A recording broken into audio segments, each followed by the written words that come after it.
आज से लगभग 500 साल पहले दिल्ली की सत्ता पर मुगल सल्तनत का परचम बुलंद हो चुका था और इसके बादशाहत के सिंहासन पर अकबर की हुकूमत थी। अकबर विस्तारवादी नीति का बादशाह था। शुरुआत से ही अकबर ने अपने आस पड़ोस के राज्यों को मुगल सल्तनत के झंडे के नीचे लाने के प्रयास शुरू कर दिए। पूर्व को जीतने के बाद अकबर ने अपनी पश्चिम अभियान में राजपुतानी की रियासतों पर मुगलों के ध्वज को फहराने की शपथ ली।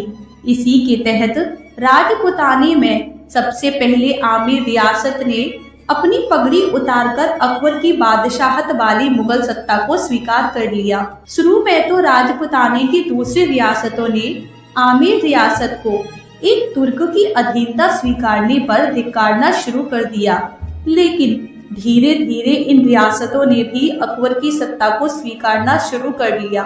जब राजस्थान की बड़ी बड़ी रियासतें अपनी मदमस्त शाम को गुलामी की बेड़ियां बांधने में लगी हुई थी, उस वक्त मात्र मेवाड़ अपने स्वाभिमान की चमक बिखेरते हुए पूरी दुनिया के साथ खड़ा था।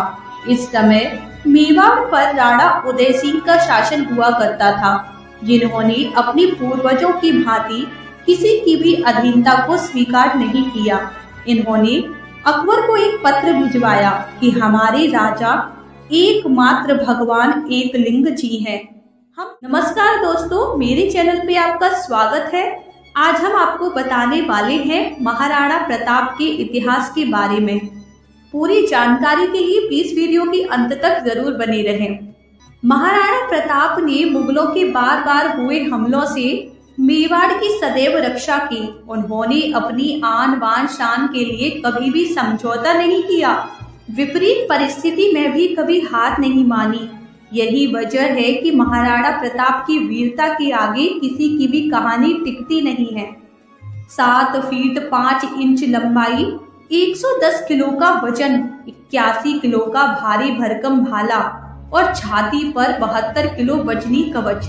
दुश्मन भी जिनके युद्ध कौशल के कायल थे, जिन्होंने मुगल शासक अकबर का भी घमंड चूर चूर कर दिया। 30 सालों तक लगातार कोशिशों के बाद भी अकबर उन्हें बंदी नहीं बना सका। ऐसे वीर योद्धा महाराणा प्रताप की जयंती 9 मई को मनाई जाती है। दोस्तों, आइए जानते हैं महाराणा प्रताप के बारे में विस्तार से। महाराणा प्रताप का जन्म 9 मई 1540 को राजस्थान के कुंभलगढ़ में हुआ था। राजपूत राजघराने में जन्म लेने वाले प्रताप उदय सिंह द्वितीय और महारानी जयवंताबाई के पुत्र थे। वे एक महान पराक्रमी और युद्ध रणनीति कौशल में दक्ष थे। महाराणा प्रताप ने मुगलों के बार बार हुए हमलों से मेवाड़ की सदैव रक्षा की।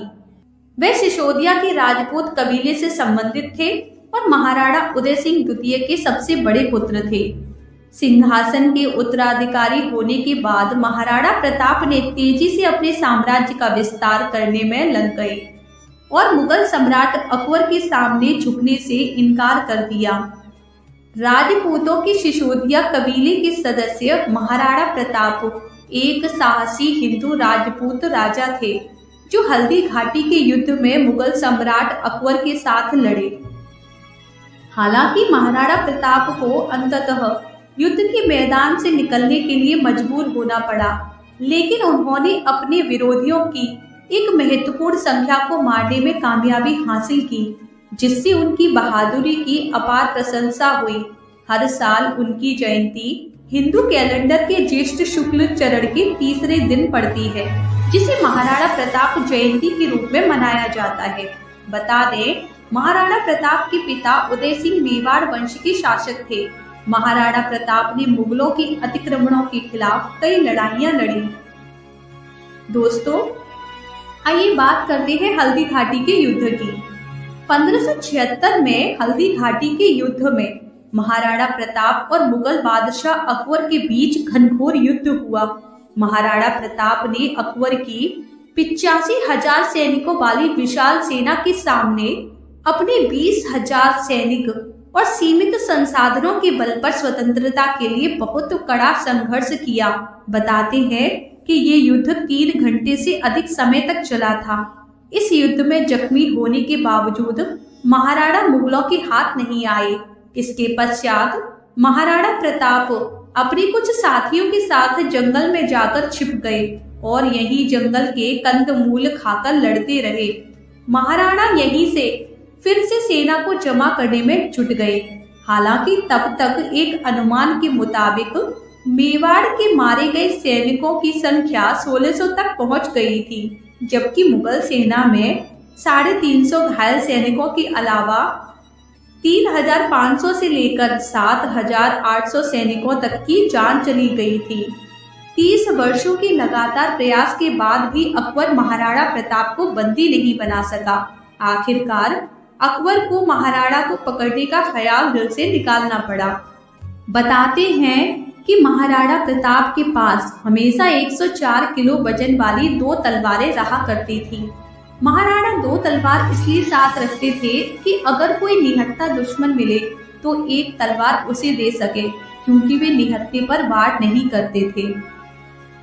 दोस्तों, कहा जाता है कि महाराणा प्रताप का घोड़ा चेतक भी उन्हीं की तरह बहादुर था। महाराणा के साथ उनके घोड़े को भी हमेशा याद किया जाता है।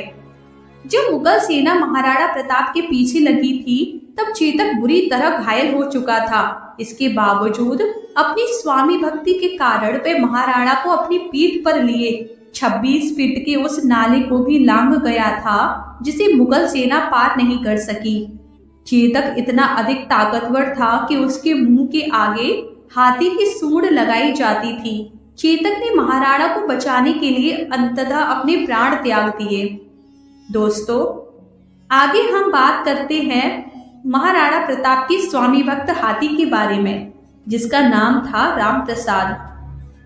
राम प्रसाद जब भी युद्ध भूमि में होता था तो उस पर हमेशा 80 किलो की तलवार बांधी जाती थी। इतनी भारी तलवार लगी होने के कारण जब भी शत्रु दल का कोई घोड़ा या हाथी उसके सामने आता था तो राम प्रसाद उसे बड़ी आसानी से मौत के घाट उतार देता था। हल्दी घाटी के भीषण संग्राम में राम प्रसाद ने मुगल सेना के 13 हाथियों को अकेले ही मार गिराया था। कहा जाता है कि हल्दी घाटी के युद्ध में राम प्रसाद को बंदी बनाकर अकबर के सामने पेश किया गया। जब राम प्रसाद को आभास हुआ कि वह दुश्मन की कैद में है, तो उसने अपनी स्वामी भक्ति की खातिर खाना पीना तक छोड़ दिया था।